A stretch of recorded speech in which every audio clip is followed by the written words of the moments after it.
Welcome to episode 282 of Sports Geek. On this week's episode, I chat brand values and making a stand with Dewayne Hankins from the Portland Trailblazers. Welcome to Sports Geek, the podcast built for sports digital and sports business professionals. And now, here's your host who is journaling every morning, or most mornings, Sean Callanan. Thanks, DJ Joel. Yes, my name is Sean Callanan, and yes, mostly, but most mornings, I am journaling. It has been something that I've said previously in the podcast. Has been really effective during lockdown. I think I did 100 days in a row in the early lockdown days, but missing a day every now and again, but I don't beat myself up about it. But it's good to get those thoughts out of your head sometimes. Thanks very much for listening. You can contact me via email, sean@sportsgeekhq.com, or via Twitter at Sean Callanan or at SportsGeek. Or you can reach out to me on multiple platforms, including LinkedIn. Send me a message. Or perhaps you have been joining me on the Sports Biz Zoom calls. If you're just tuning in, if you haven't tuned into the podcast for a while and you picked this one up because Dewayne is my guest today from the Portland Trailblazers, you've missed a lot on the Sports Biz Zoom front. We discussed membership ticketing, esports gaming, broadcast, sponsorship, grassroots sports, digital. And in the last couple of weeks, we have now moved our the ability to watch a replay for Sports Geek Patreon subscribers. So it's great. So the last three calls, not really episodes, because it's really 6. So there's the call on Tuesday nights at 8 p.m. and the call on Wednesday mornings at 10 a.m. Now that's in my time zone, Australian Eastern Standard Time. But it does work quite well to midday in Europe and South Africa, or in the early evening on the Tuesday for my US friends and North American friends, I should say. So the last 3 episodes are available on replay. So if you want to catch up, learn about stadiums and venues, dive into our discussion about redesigning sport in a post-COVID world, or the discussion we had last week, or this week actually, which was, or as I'm recording it, ticketing in 2021. How many cheeks in the seats? How do we get people back in the stands? So please either check out those replays or check out some of the topics we've got coming up. This week's will be millennials and sports. If you're listening to this very quickly, you'll be able to get into tomorrow's call. Developing new fan bases, whether they be geography-based, gender-based, socioeconomic-based. How does sports go about developing new fan bases? And then in September 8-9, we're going to look at sports in the future. Sports in 2030. What's sports going to look like in 10 years' time?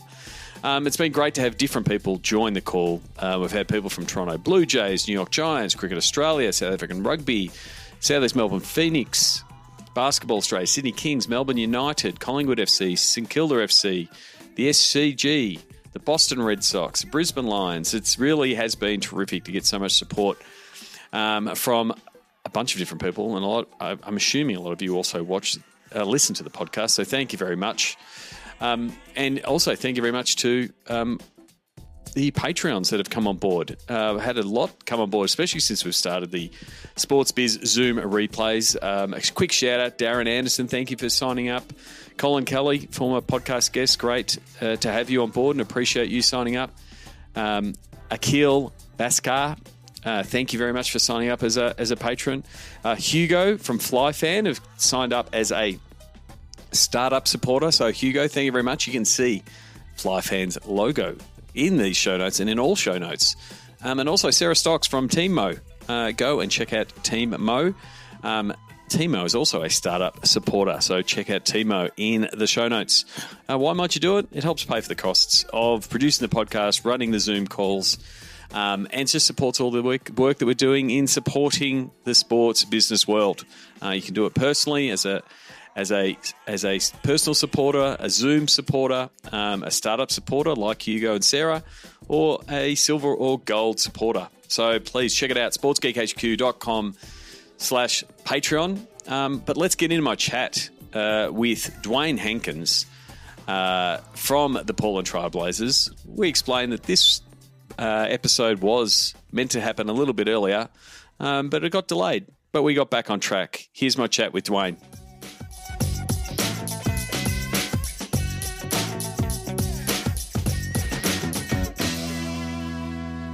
Very happy to welcome a good mate of mine all the way from Portland, Oregon, the Portland Trailblazers. He is the Chief Marketing and Innovation Officer for the Portland Trailblazers, Dewayne Hankins. Welcome back to the podcast.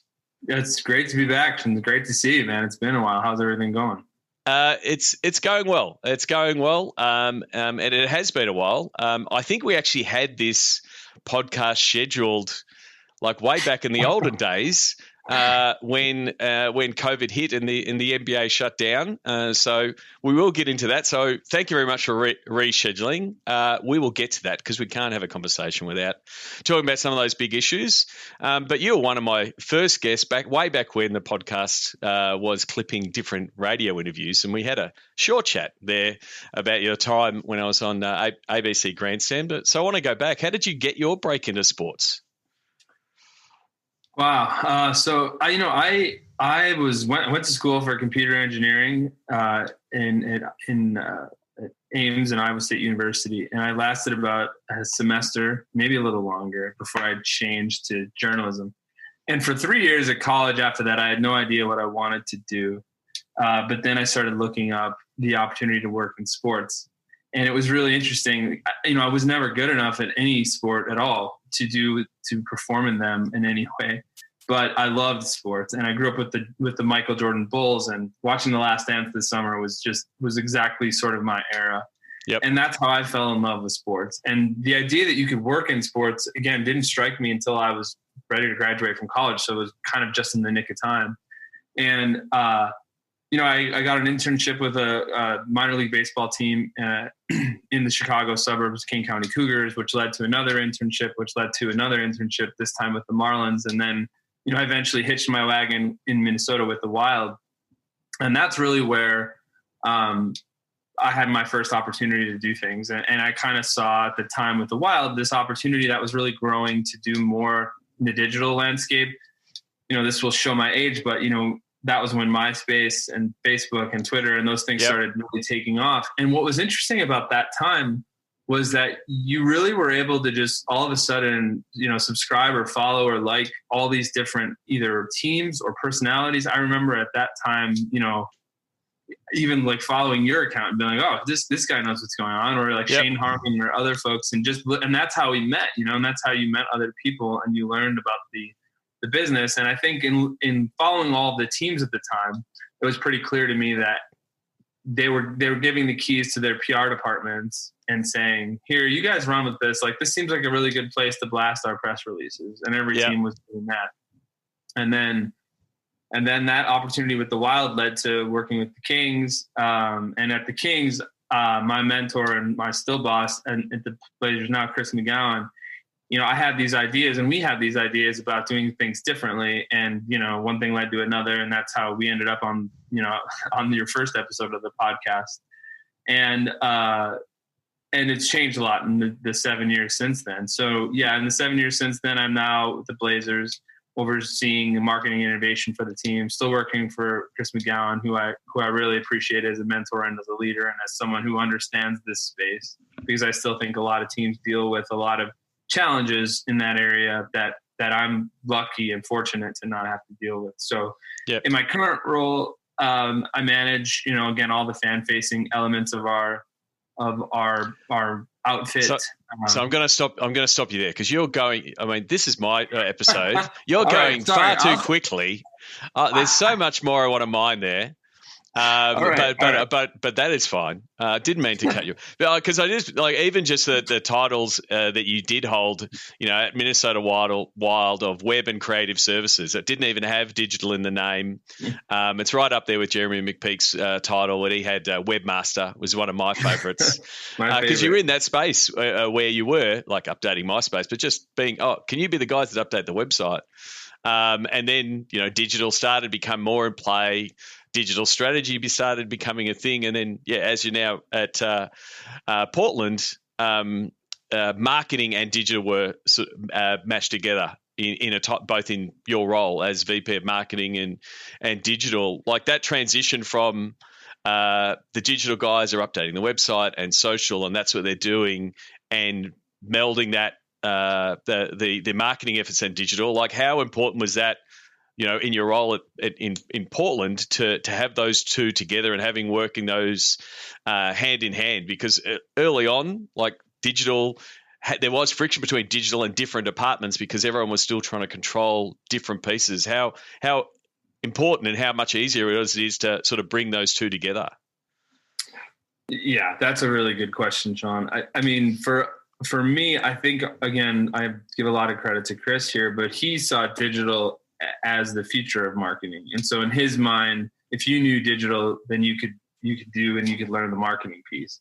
And when I got to Portland, we were still doing a lot of traditional marketing, billboards and print ads and things like that. So the opportunity was there, at that time to use digital, especially, search engine marketing and other areas to sell individual tickets and really build our leads that way. So, we never really saw a difference between those two things. And I had a great partner in Vince Candia who runs Stellar Algo, and he was with the Blazers, and he and I would constantly debate and challenge each other and get to a really good solution for what our technology stack looked like or how we were doing things. And, him as the head of analytics and me on the head of marketing and digital side, it just was a really great partnership. And it allowed us to do some things and explore some things with a president who was willing to spend and invest in those areas.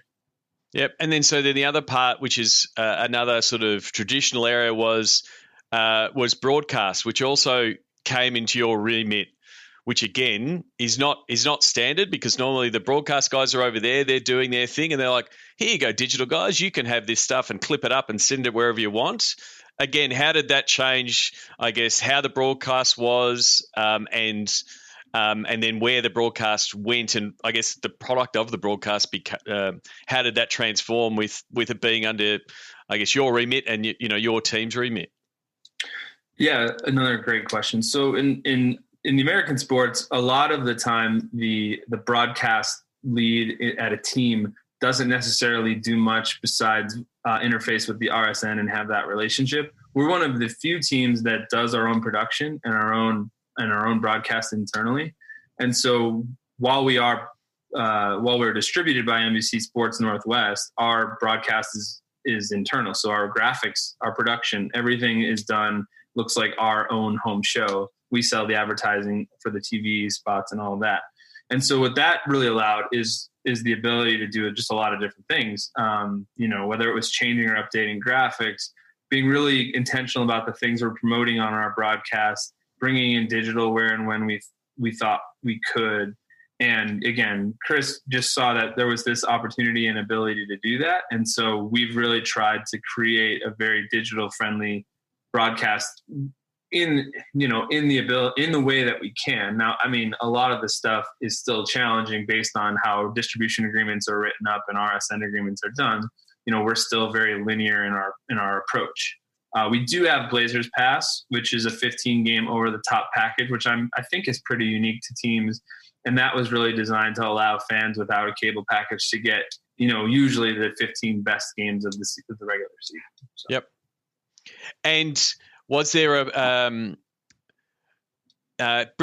coming from a digital team where you're looking to be on the trend and be on top of the topics, which we're known for in Twitter, right? Which is, if we go back to episode 6, we spoke about that. How do you take control of the trend and be part of the banter?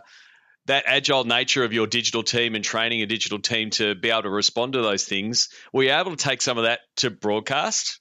Like to be able to adapt and tap into what people are talking to, which is, again, if I'm putting broadcast traditional hat on, they've been really slow to move to that space. Like they were slow to move to being part of conversations on Twitter and integrating in social. But because you've had your digital team's mindset of being agile and being able to adapt, has that been able to flow into your broadcast?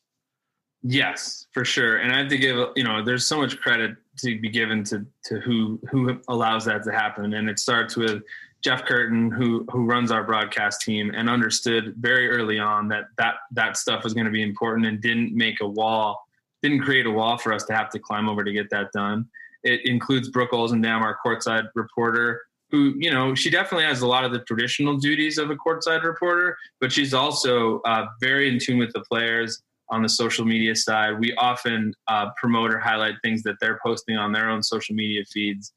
We really try to incorporate the player's personality into the broadcast, because we feel like that's the one place, aside from our digital content, that we can really let the players' personalities shine.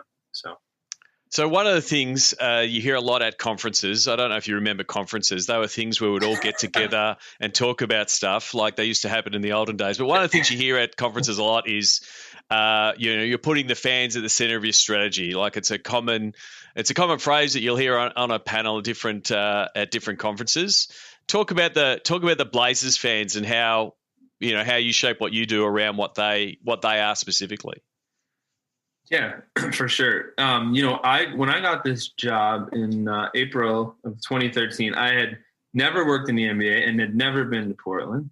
And so immediately needed to up my NBA knowledge and knowledge of Portland fans. And so we did a couple of pretty extensive brand audits to understand our voice. I think the LA Kings voice was very much if me and Pat were having a sarcastic conversation with our friends, and it sort of worked for LA, but we knew that it wasn't going to work in Portland, and it was going to be important to find that voice. And so with all that research and all the work that we did, we really landed on 4 or 5 keywords, and those keywords were authentic, approachable, unique, energetic, and inclusive.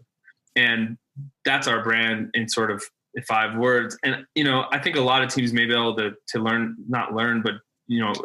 relate to some of those terms. But for us, those things were really important.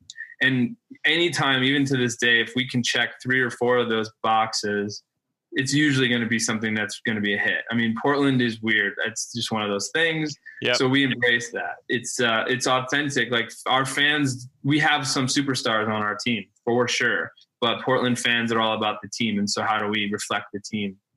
And so it was really just a lot of work to get to understand our fan base and really sit down and really understand what our pain points were, what our opportunities were, what our challenges were, and try to reflect those across the brand. And that's, that Portland voice is really, it's Amara Baptist, of course, who runs it, but it's also just very much, it's intentional about what type of fan and what type of voice we're trying to have. And so that is a really good point, because you're someone that back in the early days, you were on the tools, and you were, you would have been opening the Twitter account, or you would have been firing a tweet every now and again, or tweaking some copy on an Instagram post. As you've moved up and handed those tools back, how have you fostered and encouraged and emboldened your staff to be able to do the same things you do, and still hitting those marks of some of those key points of the brand? Yeah, I mean, I think again, you have to have a pretty good understanding of where the line is, and I think we're definitely less. We're not really as controversial as we were with the But Kings. It's not about controversial. It's about, hey, here's our, because there's a big, again, in the early days, it was like, hey, tech guys, or hey, comms guys, can you just post stuff?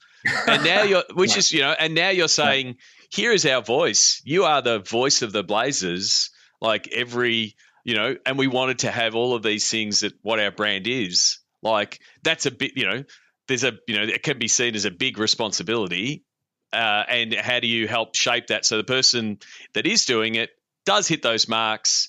And because sometimes you can see, especially you get someone talented like Amara doing it, but then if she's not there and someone else does it, how do you keep it smooth and consistent, and have that same feel across different platforms? That's probably more where my question was coming from.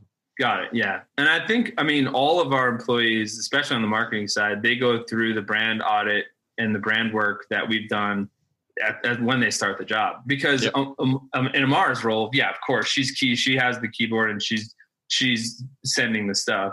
But there's an entire team sometimes that creates the content, whether it's Koji Matsumoto, whether it's Billy Olson. There's a group of people that are involved in creating it. And so everyone has an understanding of what the voice is, and then they work together to output the content that's going to match that. And so really it's sort of you get indoctrinated into Rip City when you come here, and then everything that's that is part of that is you just kind of know what that brand looks like and what that personality looks like, and you're able to achieve it.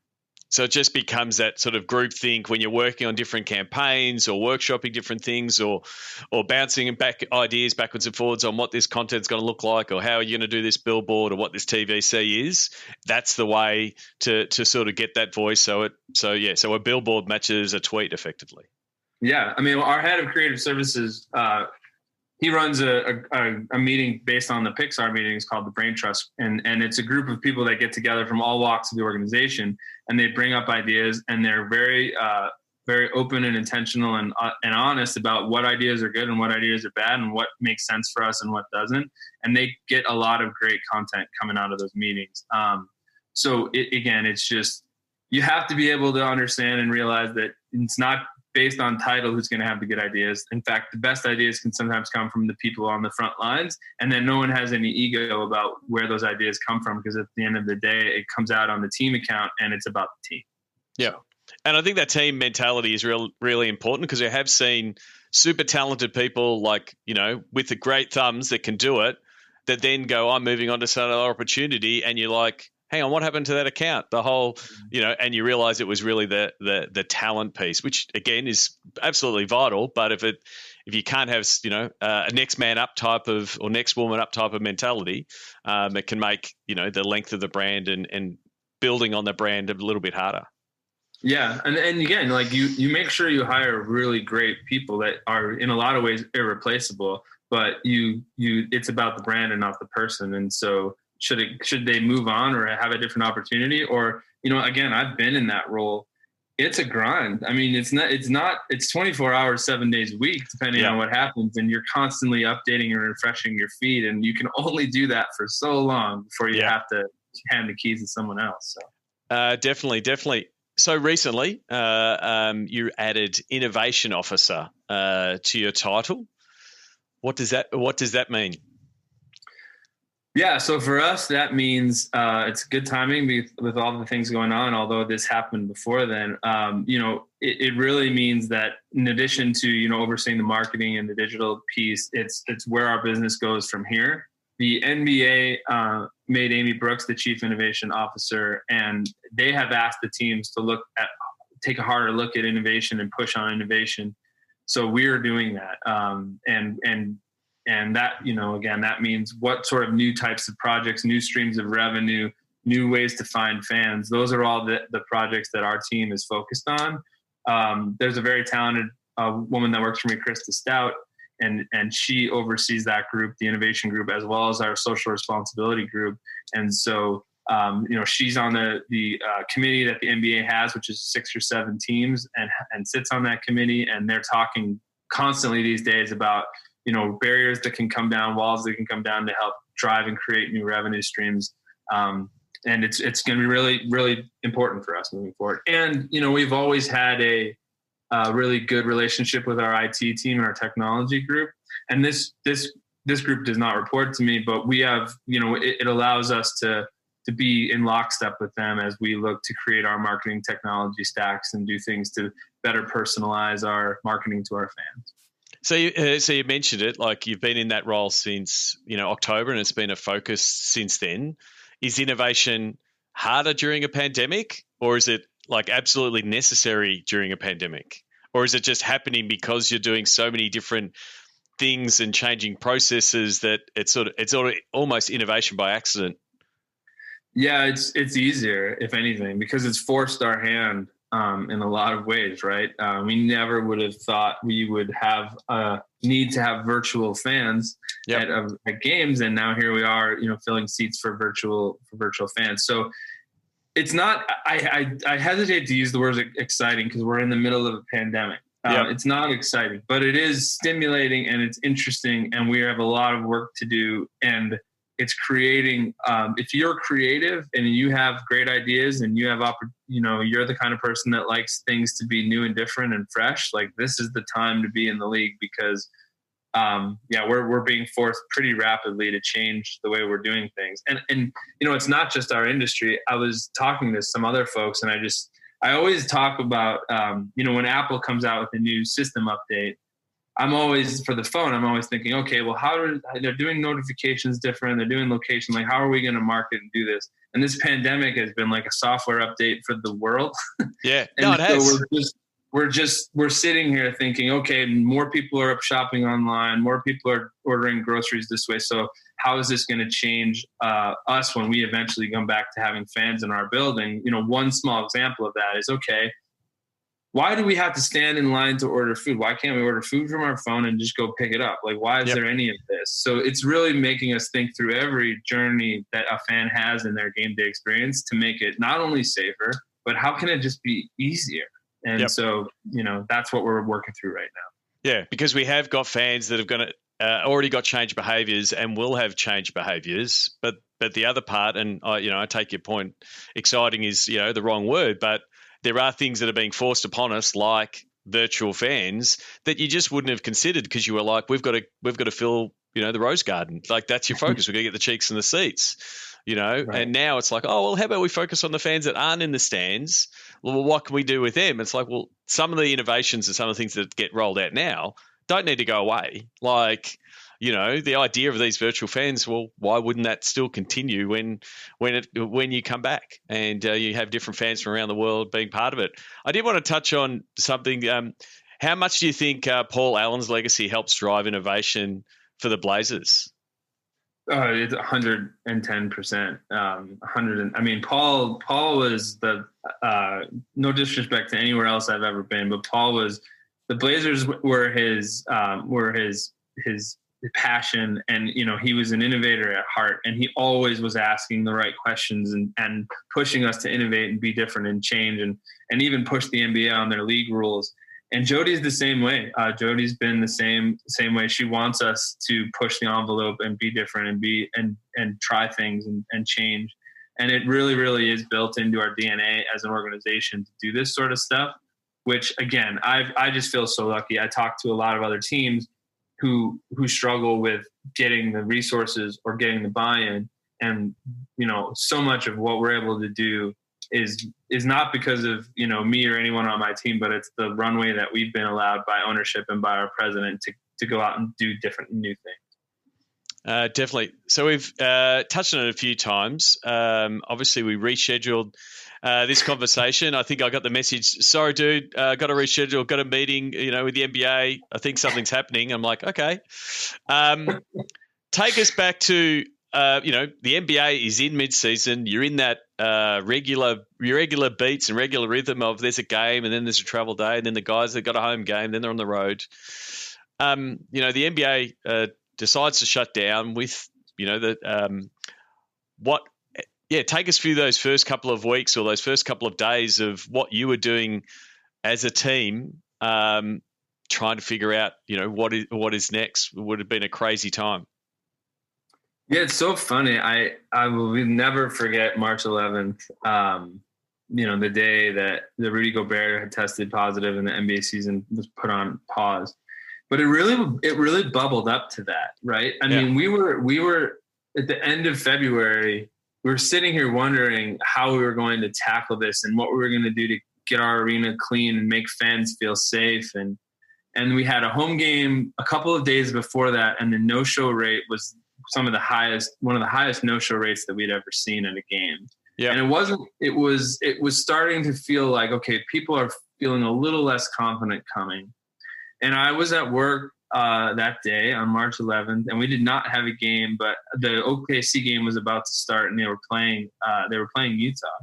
And their game was like paused, or it was odd, and I'm like, I just have to get home. Like, I'm already late. I gotta get home. And I'm driving home, and my phone just starts blowing up with text messages, and I don't read them and drive. So I pulled over and started reading them, and they said that the game had been canceled. And then quickly after that, Tom Hanks had it. And then quickly after that, the season was on hiatus. So we had to turn around. I think I went home because I was helping my kid with some science fair stuff, and then had to quickly turn around and come back to work. And we kind of spent all night crafting our strategy with season ticket holders. sponsors, what our content was going to look like. I mean, we as a leadership team, we got together and just talked through it all. And then the first few weeks of it, everyone was transitioning our staff of 200 to work from home, which we've never had to do. And you're just sitting and waiting for more news and information from the league, which, they didn't know, and like nobody did, where things were headed. So it was really, my priority was making sure that our staff of marketing folks felt comfortable and they had what they needed and they had the tools that they needed. So I spent a lot of time doing that.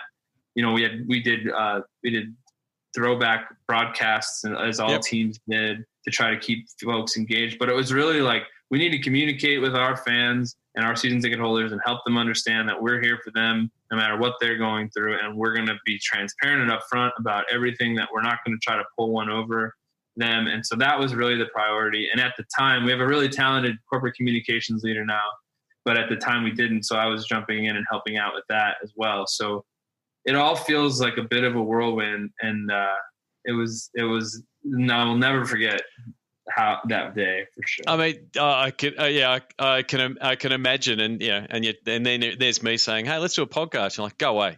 But it was fun. It was interesting to watch, and it wasn't just the NBA. It was, especially the sports that stopped. That that first 2 weeks, the holy hell, we have no games period. We're not off season. We're in season, and all the stuff that teams are throwing at the wall, like, hey, here's replays and here's throwbacks, and there was a bit of we're in make good territory. Like, we've got to keep everything going because we've got to do, and you're talking to sponsors, like, we still need stuff, like, but the sport might come back. We don't know where, and there was a real fervor of activity from a lot of content teams to go, well, normally we're posting this much stuff every day of the week. We'll sort of keep that pace up. And then we sort of, like, 2 or 3 weeks in, we're like, okay, we're in here for a while. Let's take a deep breath and slow down a bit. And, we don't lack time because everyone's stuck at home. Mm-hmm. Did you find that both your team found a rhythm working from home, figuring out what content, and sort of how the fans wanted content, and a few different things after that initial flurry of there was a lot of posting and different content, but then you found a bit of rhythm because it was sort of like a pseudo off season, but it was a pseudo hope it's coming back season. And like you said, then there's the comms piece of, we'll keep you informed as much as we're informed because you don't know when you're coming back. Did you sort of find a rhythm of this? Again, it's like a weird COVID off season. I'd be lying if I said we found a rhythm. I think there was so many things happening at once because you had COVID, and so then you were kind of wondering, how things felt, like if it was your traditional humor, like how is that stuff going to land? And then let's not forget the Ahmaud Arbery event happened, Breonna Taylor happened, then it got into George Floyd, and it was very quickly becoming apparent that there was a whole other racial injustice piece that was unraveling in addition to the pandemic, and it never ever felt comfortable to kind of go back to the way that it was, meaning, if you weren't saying something about those things, you were ignoring them. And so we never found our footing. I don't think we constantly had to shift, as everyone did. Yeah. So you mentioned Black Lives Matter. That's obviously impacted the NBA, impacted the world. And the Trailblazers organization, looking to, like I said, make a statement, can't be silent. What were the conversations on how to respond? Because there was real pressure from a lot of, from the public on how do you respond? How strong do you respond? Who are you supporting? What were those conversations like internally to help frame the Trailblazers' response? For sure. For us, there was no hesitation from our president or ownership to respond. And I think we pretty quickly had a statement out, just saying that yes, Black Lives Matter and there is a problem and we need to help solve it. And I think what our president, and he was very right about this, is he didn't just want it to be a statement. And so, we quickly built out the It Could Have Been Me video series that we had a very talented person in ticket sales, actually, Alexis McKinney, and she's phenomenal. She helped write the script and put it together. and really get it out. And so the video content was compelling. We also started a fund. So that fund will be, we'll have more public information about that soon, but we had staff contribute, we've had players contribute, our ownership's going to contribute, and it's going to be an annual thing that we're going to constantly contribute to help support and lift up Black voices and Black lives. And that's really, really important to us, and has been for a while. We've been engaged in DEI work for the last 3 years as an organization, to try to understand what diversity and inclusion means and how it can help raise voices and create better content and have better business outcomes. And so the timing was all these things in America happened at once. And so it was very, very heavy, especially for people of color at our company to deal with, and rightfully so. And so it was a lot. And we had to come out with a very, very clear message. And, it's challenging because there is this idea that it's political. And I just unfortunately don't agree with that. I think that, it's silence, and that's basically consent, or it's you're speaking out on this stuff. And if you can't get behind the fact that all or Black Lives Matter, I don't know how to get you there. And the other part is you as a manager, you've got a team that are on the front lines, on the digital front lines, if you will, that have to put out the message. They completely believe it, but they're also got to hear the other side and the people competing and the fierce debate that's currently happening. You've got to, I guess, look after the wellness of your staff and your players that are, I guess, on those physical front lines if they're at marches and those kind of things, but also on the digital front lines, getting those type of comments, shut up and dribble, those kind of things that are a common catchphrase, unfortunately, in the digital world. Right. Well, and we have an equity statement, and everyone also gets to see that at our company. And we're really pushing hard, and we're not there yet. I mean, we're not where we want everyone who's a Blazers fan or who comes to our arena for any show, event, or concert to feel comfortable being here, no matter what you look like, no matter what your background, no matter where you're from. And how that helps our digital team is if they have the equity statement as their mindset, then if a fan comes and says hateful remarks or racist remarks, they can shut them down. They can block them. They can do what they need to do. They don't have to feel helpless. If our season ticket holder calls with a does not agree with the consensus that Black Lives Matter or wants their money back, they can have their money back. I mean, there's not, at the heart of all of this is our equity statement and making people feel like they belong. And so there's nothing in the way of that. And certainly things come up and we have conversations about it, but equity and a better sort of future for everyone is what's always going to win out. And we have that support again from ownership on down.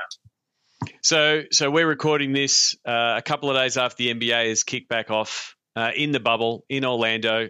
We're seeing all the innovations with Microsoft Teams and virtual fans and those kind of things. How and we had discussions around on the SportsBiz Zoom on how the NBA teams would be able to cover them from I guess just an execution point of view. How are the Blazers able to cover the team in the bubble? Like how many staff of your digital team are there? And I'm guessing the rest are still back in Portland working from home. How is the team working now in that strange scenario? Yeah, it's been so Amara Baptist is down in the bubble. She has volunteered the next however many weeks of her life to be down there, and she's done a phenomenal job. Typically we'll travel 3 people for road trips. We'll have Casey Holdall, our beat writer, Amara, and then usually Bruce, our photographer, or Tristan, our videographer. So only having Amara down there, we've kind of asked her to do, everything. Yep. And she's doing a great job. Back home, we have everybody, helping out, whether it's getting replays up quickly or helping with other content or posting on other platforms. And so we're kind of at the ready for things that are going to come up. And, I have to give an enormous amount of credit to the NBA. And I just don't know how even it was possible for them to come up with this concept as quickly as they did, to have it start and have a season. I know for our employees, it's been a real morale booster to be able to watch games again and finish the season off sort of the best way possible. And, ratings have been phenomenal, especially for us locally. Interest is huge, and it's high, and web traffic's high, and social media engagement. And we know, this gives you hope and certainly confidence that once we are back in market and we can have fans safely again, fans will come back, because sports is just so woven into who they are and what they like to do. But back to our point before, some of the things that the NBA is doing from a broadcast innovation point of view with, the virtual decals, so they flip the switch. It's a Trailblazers game, and you're seeing the Trailblazers decals on there, and all the innovations that are happening. Again, that's just only going to make things better. When you move back to regular games, how can you tweak that? What would it look like? Gives the NBA all these different commercial options, whether it's changing the ends, the courtside signage, quarter by quarter, and all of those things that are going to come out of this. Go, oh, we've got a few more bells and whistles to play with going forward. Yeah, certainly. I mean that, and again, so much credit to them. And in talking with, the NBA could have certainly just done this on their own and not asked for teams to weigh in. But every step along the way, they've asked for teams to be part of the process, knowing that each of the teams has its own unique circumstances and needs. And, everyone that's involved, I know, has been pretty happy with the outcome. And yeah, all of these things, virtual fans is a really interesting, great way to engage season ticket holders and sponsors. There's the signage on the court is, depending on what broadcast you're seeing different logos and beacons. So that's been phenomenal. The other signage opportunities that exist. It's in the short time, again, that they were able to pull it off. We've been able to carve back a lot of revenue that we thought was actually just going to be lost. Well, terrific talking to you. I want to finish off with the Sports Geek closing 5. Do you remember the first sports event you ever attended? I do. It was I was 6 years old, and my dad took me out of school to go see the Chicago White Sox play the Baltimore Orioles on opening day, and this was at the old Comiskey Park. And it was mind-blowing just to kind of see, like the smells and the sights and the sounds, and I'll never forget it. It was great. Would Frank Thomas was it back in his era or before that? Before it was the Carlton Fisk era. So okay, that's fine. So you would have been a lot of sports events in your time. Do you have a favorite go-to food or a favorite food memory? My favorite food at a sporting event is and it's not a guarantee, but always like a good veggie hot dog. So I'm a vegetarian. So when you can get a really good veggie hot dog and put all the fixings on, especially a Chicago style one, that's the way to go for me. Terrific. What's the first app you open in the morning? It's usually Pocket, and I'm catching up on old articles that I saved from the night before just to kind of start the morning out with some reading. Okay, so you see the headline and you save it and actually read the article. Yeah. Most people just read the headline and go, "Oh, I'm on top of that now." But I feel like you need. I always like to have a little bit more context. That's fair. That's fair enough. Is there someone that either you follow or read or admire that the podcast listeners should follow, and why? Yeah, Ta-Nehisi Coates is a phenomenal writer and author. He's written a couple of really inspiring books for me, and I would just recommend them for any white person who's really learning more about how we got to this point. His 8 Years in Power book, or Between the World and Me, which is a letter to his son about police violence that was committed, is really, really, really inspiring. Again, is an odd word, but I think those types of things are really eye-opening to help you understand, and they certainly helped me understand the state of the world and how we got to this. Terrific. Last question, and I'll give you 2 options. But what social media platform is your MVP? And so you can answer it as the Trailblazers, but then also answer it as Dewayne from a personal point of view. And you can only have one. We're not handing out medals and participation medals here. It's a one. That's easy. I'll say Instagram. Instagram is very versatile, Swiss Army knife. You can as a trailblazer, with my trailblazer hat on, it's really great to advertise on. People, again, tell you too much information, so you can really target ads quite well. Yep. And Instagram is, I think, where you see the most talent in terms of other content providers, whether it's the photography or the video that they shoot. I just think that's the best one for sure. So we're recording this now. My tweets tell me that Instagram Reels, which is their new tweak, this is the super early hot take, right? Because it only got launched today, which is effectively Instagram's take of TikTok, right? Because, you know, they've already stolen Snapchat stories. And given the current environment, currently we're recording this, TikTok could be banned. It could be bought by Microsoft by the time this gets published. Do you think? The main thing is, do you think their efforts are going to be as successful as they were, I guess, stealing Snapchat stories and further enhancing that product? I do. I mean, if history is any indication, they certainly know how to take something and improve upon it. And I've doubted them before, and they continue to come up with great products that people definitely want to be in tune to. So I'm not going to doubt Facebook on this one. Yeah, it's starting to. It definitely makes that $1 billion buy to buy Instagram, you know, whatever it was 6 years ago, right, look like an absolute bargain, doesn't it? Right. It's crazy. I mean, who would have thought? And they've really turned that platform into something that obviously is highly monetizable. And to be able to have both audiences on Facebook and Instagram, and the amount of things that people tell Facebook and Instagram that helps us market is phenomenal. And if they actually knew it, they may not do it as much. This is true. This is true. Thank you very much for your time. Where is the best place for people who want to connect with yourself on the internets? Yeah, certainly reach out via Twitter or LinkedIn. I check those areas plenty of times a day, not a day, but plenty of times in a week. And, especially if you're an up and coming student, happy to help talk through any questions that you might have about the industry or getting into the industry. It's something that I had when I was coming up that I really appreciated, and you always want to pay it forward. So feel free to reach definitely. Yeah. So your name, you're like one of the originals where you just go, well, let's grab our personal brand on Twitter. Reach out to Dewayne Hankins. Say thank you for the podcast. All the best for the rest of the NBA season, and all the rest. Stay safe, and hopefully maybe one day we'll be able to actually catch up at one of those things like a conference or a bar and share a beer. I can't wait to see you again, Sean. It's been way too long.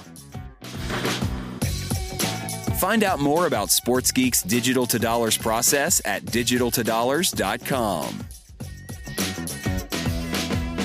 We'd love your support on our Patreon campaign. Go to sportsgeekhq.com/Patreon. Thanks again to Dewayne Hankins. You can send him a tweet, Dewayne, Dewayne Hankins on Twitter, or reach out to him, Dewayne Hankins, on LinkedIn, and give him some praise on what the Portland Trailblazers have been doing online and some of their efforts that they have been putting out there, but also what they're doing on the court. I'm recording this after Game 1, where in the playoffs, where the Portland Trailblazers' fairy tale run has continued, not only getting into the playoffs, but beating the Lakers in the very first game. So it was funny recording that before that Cinderella run started. They were in the bubble, but what an amazing run it has been so far, and all the best wishes to my friends at the Portland Trailblazers. Before I jump off this podcast, it has been a bit of a conversation piece, and was a bit of a conversation piece around the redesigning sport post-COVID. For mine, the world of sport is going to change. It's going to change. It's going to look very different in the next 12 to 18 months. I know there's a lot of my friends and people who are listening that are currently out of work and being pushed out or displaced by COVID. If that's you, please reach out. Please get in touch. I'm doing my best to help find opportunities for people. But I want to be connected with talented people that are looking to do cool things. My goal for 2020 was to work on big problems and work on cool things. For that, I need smart and talented people. So if you're out of work and talented, please get in touch. And likewise, if you're restructuring your business or restructuring your team, and trying to figure out how you will get everything done with less people, please get in touch because I will be able to connect you with these same talented people. I'm trying to pull together some of the smartest people in sports digital, sports technology, sports commercialization, data to help fill the void left by COVID. So, please reach out.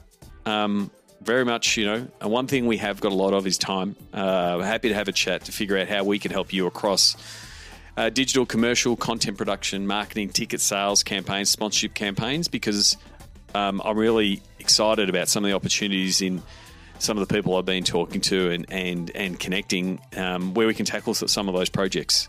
So please reach out. If you want to just set up a phone call, go to sportsgeekhq.com/phone call or ask me on a Zoom call. That's it for this week. Thanks again to my guest, Dewayne Hankins from the Portland Trailblazers. Until next week, my name is Sean Callanan, and you've been listening to Sports Geek. We'd love your support on our Patreon campaign. Go to sportsgeekhq.com/Patreon. Want to help drive more revenue from your digital efforts? Book a time for a call. Go to sportsgeekhq.com/phone call.